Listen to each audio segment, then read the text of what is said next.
সুপ্রিয় দর্শক, আসসালামু আলাইকুম। আপনাদের সবাইকে স্বাগত জানাচ্ছি এখনকার আলোচনায়। আপনাদের সঙ্গে আছি আমি সিরাজুল ইসলাম। দর্শক, হরমুজ প্রণালী দিয়ে যে সমস্ত জাহাজ নিয়ম ভঙ্গ করে চলাফেরা করবে তাদেরকে আটক করা হবে, জরিমানা করা হবে অথবা জব্দ করা হবে।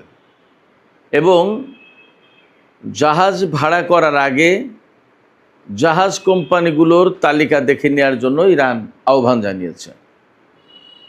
এর মানে হরমুজ প্রণালীতে নতুন কিছু নিয়ম চালু করতে যাচ্ছে ইরান। এদিকে আজ 24 আগস্ট সোমবার মার্কিন সরকার ইরানের বিরুদ্ধে কঠোরতম নিষেধাজ্ঞা আরোপ করবে। এর নাম দিয়েছে তারা ইকোনমিক ডুমসডে। আমি আগেই বলেছি যে একেবারে কিয়ামত নাজিল করে দিতে চায় তারা, ভাবটা এরকম। তবে এর বিপরীতে ইরান তাদের 5টি কৌশল ঘোষণা করে রেখেছে এই মার্কিন কঠোরতম নিষেধাজ্ঞা ব্যর্থ করে দেওয়ার জন্য। ইরান এই সমস্ত কাজ করবে। কি কি কাজ সেগুলো বিস্তারিত বলবো ভিডিওর পরবর্তী অংশে। এদিকে হরমুজ প্রণালী নিয়ে আলোচনার জন্য আগামীকাল মঙ্গলবার ওমানের পররাষ্ট্রমন্ত্রী বদর আল বুসাইদি আগামীকাল ইরান যাচ্ছেন। আর আজকে অর্থাৎ সোমবার 24 আগস্ট পাকিস্তানের সেনাপ্রধান ইরানে যাবেন। এরই মধ্যে পৌঁছে গেছেন কিনা সেটা একটা দেখার বিষয়। যখন আমেরিকা এবং ইরান অর্থনৈতিক নিষেধাজ্ঞা আরোপ করা এবং মোকাবেলা নিয়ে অনেকটা মুখোমুখি এবং এর প্রধান কেন্দ্রবিন্দু হবে হরমুজ প্রণালী, তখন ওমানের পক্ষ থেকে ওমানের পররাষ্ট্রমন্ত্রী ইরানে যাচ্ছেন। আর পাকিস্তানের সেনাপ্রধান ফিল্ড মার্শাল আসিম মুনির ইরানে যাচ্ছেন। তাহলে কি নতুন করে ইরান এবং আমেরিকার মধ্যে আলোচনা শুরু হতে যাচ্ছে? ইরান আসলে এই রকম প্রেক্ষাপটে কি করবে? সুপ্রিয় দর্শক, এই বিষয়গুলো নিয়েই আজকের ভিডিওতে বিস্তারিত আলোচনা করার চেষ্টা করব। আশা করি আলোচনা ভালো লাগবে এবং আপনারা শেষ পর্যন্ত সঙ্গে থাকবেন। আর আলোচনা যদি ভালো লাগে তাহলে লাইক, কমেন্ট, শেয়ার করবেন এবং চ্যানেলটি সাবস্ক্রাইব করে সাথেই থাকবেন। দর্শক, ইরান ঘোষণা করেছে হরমুজ প্রণালী দিয়ে যে সমস্ত জাহাজ নিয়ম ভঙ্গ করে চলাচল করবে, অর্থাৎ প্রোটোকল মানবে না, সেই সমস্ত জাহাজকে আটক করা হবে, জরিমানা করা হবে অথবা তাদেরকে একদম জব্দ করা হবে। কি কি সেই প্রোটোকল? ইরান যে প্রোটোকল দিয়েছে, বলছে যে নিয়ম ভঙ্গ করলে এগুলো করা হবে। সেই নিয়মগুলো কি? সেই নিয়মের প্রধান বিষয় হচ্ছে ইরান যে পথ দেখিয়েছে হরমুজ প্রণালী দিয়ে পারস্য উপসাগরে বের হওয়া এবং যাওয়া, এই দুটোর জন্য যে পথ দেখিয়েছে সেই পথেই চলাচল করতে হবে। এর বাইরে গেলে ইরানের নিয়ম ভঙ্গ হবে, ইরানের প্রোটোকল ভঙ্গ হবে। ইরান যে নির্দেশনা দিল যে রুট ব্যবহারের, সেই রুট অমান্য করা হলো। সেই ক্ষেত্রে যে সমস্ত জাহাজে এরকম অমান্য করবে তাদেরকে আটক করবে, তাদের বিরুদ্ধে জরিমানা করবে অথবা চূড়ান্তভাবে জব্দ করবে। এরই মধ্যে ইরান তার এই নিয়ম যাতে ঠিকমতো পরিচালিত হয় সেই জন্য আরও বেশ কিছু পদক্ষেপ নিয়েছে। তার একটা পদক্ষেপ হলো বিশ্বের যে সমস্ত জাহাজ কোম্পানি বা যে সমস্ত জাহাজ ইরানের নির্দেশিত পথে চলতে চায় না বা চলে না, এই বিষয়গুলো মোটামুটি ইরান এতদিনে স্টাডি করে একটা তালিকা করেছে। তালিকা করে 46টি জাহাজকে তারা চিহ্নিত করেছে। এই জাহাজগুলো ইরানের নির্দেশিত পথে চলে না বা ইরানের রুলস ভায়োলেট করে।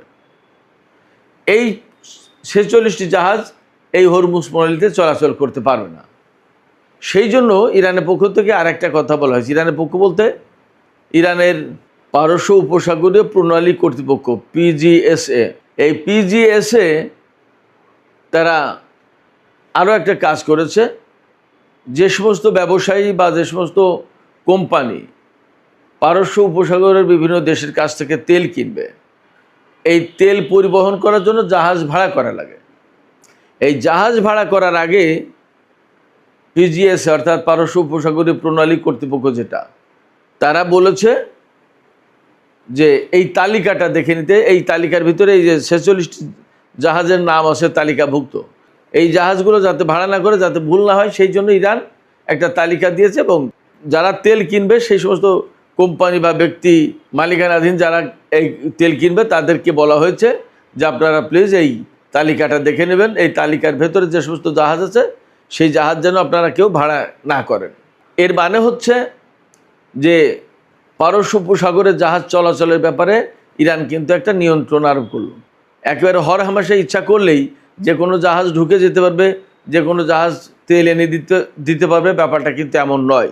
ইরানের পক্ষ থেকে এই কথাটাই পরিষ্কার করা হলো। তবে এই তালিকায় কোন কোন জাহাজ আছে সেই তালিকা আমি ব্যক্তিগতভাবে এখনও জানতে পারিনি বা পাইনি। সেই তালিকাটা এই ভিডিও যখন আপলোড হয়ে যাবে হয়তো ততক্ষণে তালিকা প্রকাশ হবে কিনা কে জানে। তো ধারণা করছি এই তালিকায় বেশিরভাগ ক্ষেত্রেই আমেরিকা, ইসরায়েল এবং পশ্চিমা কিছু দেশের জাহাজ থাকার সম্ভাবনা খুব বেশি। এটা একদম নিশ্চিত করে বলা যাচ্ছে না, তবে সম্ভাবনা এই কত মাস ধরে যে আমেরিকার সাথে ইসরায়েলের সাথে ইরানের যে যুদ্ধ সংঘাত এবং হরমুজ প্রণালী কেন্দ্রিক যে সমস্ত দ্বন্দ্ব চলছে, এর প্রেক্ষাপটে মোটামুটি ধারণা করা হচ্ছে যে আমেরিকা, ইসরায়েল এবং পশ্চিমা কিছু দেশের জাহাজ এই তালিকাভুক্ত করা হয়েছে, যে জাহাজগুলো হরমুজ প্রণালীতে যাওয়ার জন্য ইরান পারমিশন দেবে না। এদিকে আজকেই সোমবার মার্কিন সরকার ইরানের বিরুদ্ধে ইকোনমিক ডুমসডে ঘোষণা করবে। এই ঘোষণাটা দেবেন সংবাদ সম্মেলনের মধ্য দিয়ে মার্কিন অর্থমন্ত্রী স্কট বেসেন্ট। স্কট বেসেন্টের প্রত্যাশা যে ইরানের বিরুদ্ধে এমন নিষেধাজ্ঞা আরোপ করা হচ্ছে, এটা ইতিহাসের সবচেয়ে কঠোরতম নিষেধাজ্ঞা এবং এই নিষেধাজ্ঞার পরে ইরানের অর্থনীতি, ইরান একদম সমস্ত সব কিছু শেষ হয়ে যাবে। শুধু তাই না, তিনি বলছেন এই নিষেধাজ্ঞা আরোপ করার পর ইরান এবং আমেরিকার মধ্যকার যুদ্ধের পরিসমাপ্তি ঘটবে। এর মানে হচ্ছে যে স্কট বেসেন্ট মার্কিন অর্থমন্ত্রী তিনি আশা করছেন যে এই নিষেধাজ্ঞাটা এত বেশি কার্যকর হবে যে ইরান টিকে থাকতে পারবে না। তখন একেবারে প্রচণ্ড রকমের অর্থনৈতিক অভাবে পড়ে, সংকটে পড়ে তারা আত্মসমর্পণ করতে বাধ্য হবে, আমেরিকার কাছে গিয়ে হাতে পায়ে ধরবে, আত্মসমর্পণ করবে। কিন্তু ইরানের বক্তব্য ভিন্ন। ইরান কিন্তু বলছে যে আমেরিকা যে নিষেধাজ্ঞা আরোপ করতে যাচ্ছে তা মোকাবেলার জন্য আমাদের হাতে 5টি অস্ত্র আছে, এই অস্ত্র দিয়ে মোকাবেলা করব। ইরানের হাতে কি কি অস্ত্র আছে চলুন আমরা একটু দেখে নিই। মানে হচ্ছে ইরান কি দিয়ে আমেরিকার এই অর্থনৈতিক নিষেধাজ্ঞা বানচাল করে দেবে, ব্যর্থ করে দেবে। ইরান বলছে তারা হরমুজ প্রণালীকে অর্থনৈতিক অস্ত্র বানাবে। কীরকম? ইরানের উপর যখন কঠোর নিষেধাজ্ঞা আরোপ করা হবে তখন ইরান বলছে যে 1 ফোঁটা তেলও এই হরমুজ প্রণালীতে বের হতে পারবে না। অর্থাৎ কোনো দেশের কোনো কোম্পানি, কোনো ব্যক্তি কারোর জন্য কোনো তেল দেওয়া হবে না, তেল যেতে পারবে না, কোনো দেশ তেল বিক্রি করতে হবে না। ইরান যদি তেল বিক্রি করতে না পারে তাহলে এই অঞ্চলের কোনো দেশ পারস্য উপসাগর দিয়ে বা হরমুজ প্রণালী দিয়ে তেল বিক্রি করতে পারবে না। শুধু তাই না, ইরান একদম সুস্পষ্ট করে গতকাল বলেছেন, বিশেষ করে ইরানের জাতীয় নিরাপত্তা পরিষদের সচিব মেজর জেনারেল মহসিন রেজাই তিনি বলেছেন আমেরিকা যদি হরমুজ প্রণালী এলাকায় ব্লকেড অব্যাহত রাখে তাহলে এই ব্লকেড ভেঙে দেওয়ার জন্য ইরান যা ব্যবস্থা নেওয়ার দরকার তাই নেবে। অর্থাৎ আমেরিকার বিরুদ্ধে নৌবাহিনীর যুদ্ধ শুরু হবে। আমেরিকা যে ইরানের বিরুদ্ধে নিষেধাজ্ঞা আরোপ করবে, সেই নিষেধাজ্ঞা তো আমেরিকা একা একা মানলে চলবে না। বিশ্বের সব দেশ যদি ইরানের সাথে লেনদেন করে, বাণিজ্য করে, তেল কেনে তার কাছ থেকে গ্যাস কেনে, তাহলে তো অর্থনৈতিক নিষেধাজ্ঞা কার্যকর হবে না। এই জন্য আমেরিকা বলেছে যে বিশ্বের সব দেশকে সহযোগিতা করতে হবে ইরানের বিরুদ্ধে নিষেধাজ্ঞা কার্যকর করার জন্য। কিন্তু ইরান বলছে কি? ইরান বলছে আমেরিকার নিষেধাজ্ঞা কার্যকর করার জন্য যদি কোনো দেশ উদ্যোগ নেয় তাহলে সেই দেশ ইরানের শত্রু বলে গণ্য হবে, নাম্বার 1। নাম্বার 2 হচ্ছে যে দেশ ইরানের বিরুদ্ধে আমেরিকার বুদ্ধিমতো নিষেধাজ্ঞা আরোপ করবে বা এই নিষেধাজ্ঞায় সামিল হবে সেই দেশের জাহাজ চলাচল হরমুজ প্রণালীতে করতে পারবে না, তাদের জাহাজ চলাচল নিষিদ্ধ হবে।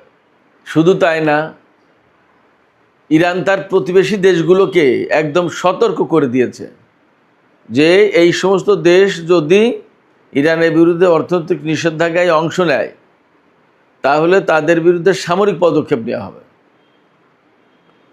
তার মানে আমেরিকার পক্ষ থেকে যেরকম হুমকি আছে, ইরানের পক্ষ থেকেও তাদের পরিষ্কার বক্তব্য আছে।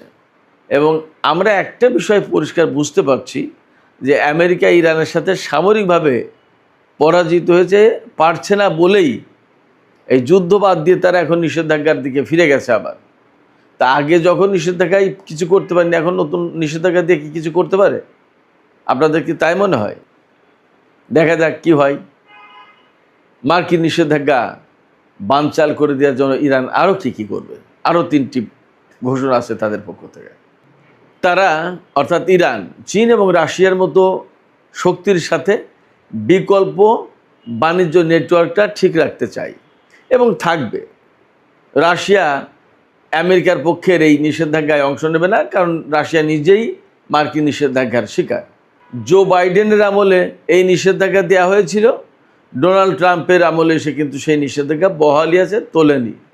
তার মানে হচ্ছে কি, সরকার পরিবর্তন হলেও রাশিয়ার ব্যাপারে তাদের নীতিতে কোনো পরিবর্তন আসেনি। এখন রাশিয়া যেহেতু নিজেরাই নিষেধাজ্ঞার কবলে থাকা দেশ, তারা কেন ইরানের বিরুদ্ধে নিষেধাজ্ঞা বাস্তবায়ন করতে যাবে? এবং বরং তারা দেখে যে এই ইরানের বিরুদ্ধে যে নিষেধাজ্ঞা আরোপ করা হচ্ছে এগুলো ভুল এবং অন্যায়। এই অন্যায় কাজে রাশিয়া সাপোর্ট দেবে না, নাম্বার 1। নাম্বার 2 হচ্ছে চীন একই কথা বলেছে, পরিষ্কার করে বলেছে। চীনের পররাষ্ট্র মন্ত্রণালয়ের মুখপাত্র বলেছেন, নিষেধাজ্ঞা অবরোধ এগুলো কোনো সমাধান না, এগুলো করে ইরানের সাথে যে আমেরিকার সংকট, এই সংকটের সমাধান করা যাবে না। তার মানে চীন ইরানের কাছ থেকে তেল কেনা অব্যাহত রাখবে এবং চীন এই নিষেধাজ্ঞায় সামিল হবে না, তারা বলেছে এর আগে। চীনের প্রেসিডেন্ট শি জিনপিং আরও বেশ কিছুদিন আগেই পরিষ্কার করে বলেছে যে চীন একটি স্বাধীন সার্বভৌম দেশ, কার কাছ থেকে কোন ধরনের পণ্য কিনবে কি কিনবে না সেটা তারা নিজেরা ঠিক করবে। আমেরিকা চাপিয়ে দিতে পারে না এবং আমেরিকা চাপিয়ে দিলেই চিন্তা করবেও না। মার্কিন নিষেধাজ্ঞা বানচাল করে দেওয়ার জন্য আর কি করবে ইরান?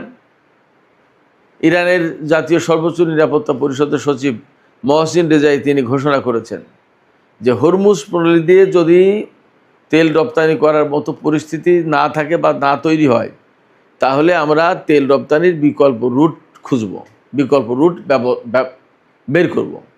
হয়তো যেহেতু ইরানের বেশিরভাগ তেল চীনে রপ্তানি হয়, হয়তো তারা স্থলপথে রেলপথে হয়তো চীনের সাথে তেলের বাণিজ্য করবে, বিকল্প অন্তত হলো। এমনও হতে পারে, সম্ভাবনা আছে, চীন তার নিজের জাহাজ পাঠাবে হরমুজ প্রণালী দিয়ে তেল আনার জন্য।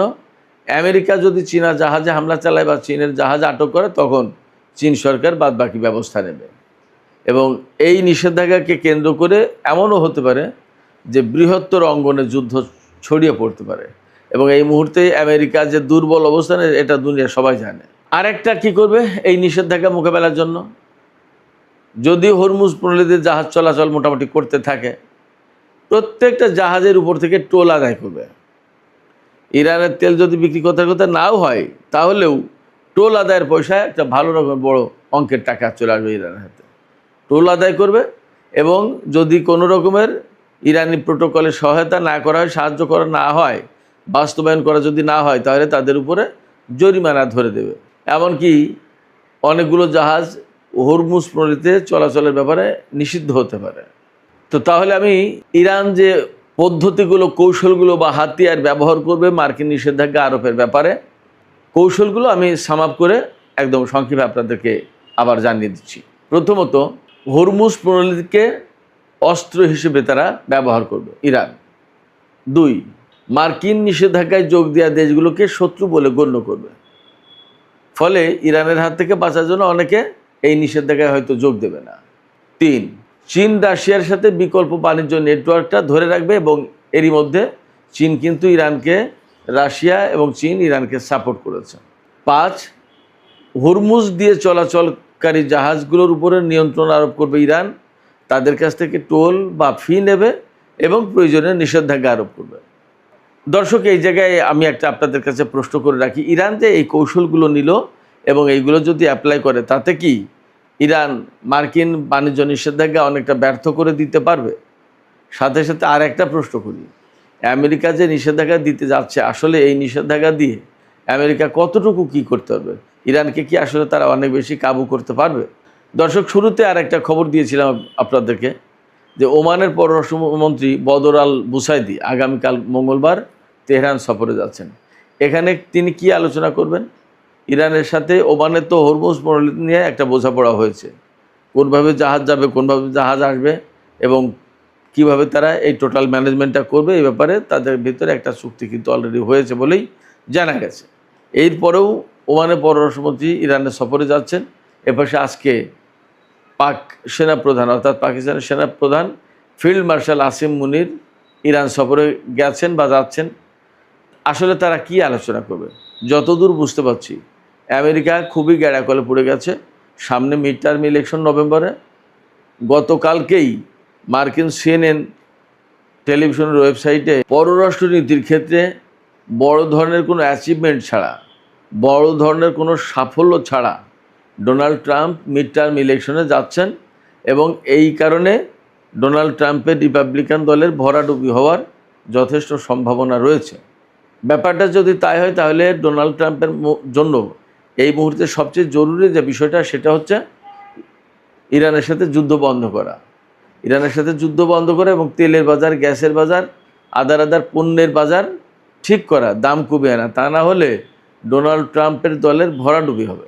এই কারণে পাকিস্তানের সেনাপ্রধান ফিল্ড মার্শাল আসিম মুনিরকে এবং হয়তো ওমানের পররাষ্ট্রমন্ত্রীকে তিনি অনুরোধ করে তেহরানে পাঠাচ্ছেন। কিন্তু আমি জানি যে তেহরান যে কথা বলবো সেটা হচ্ছে এই, যে আমরা তো সমাধানের পথ দিয়েই রেখেছি।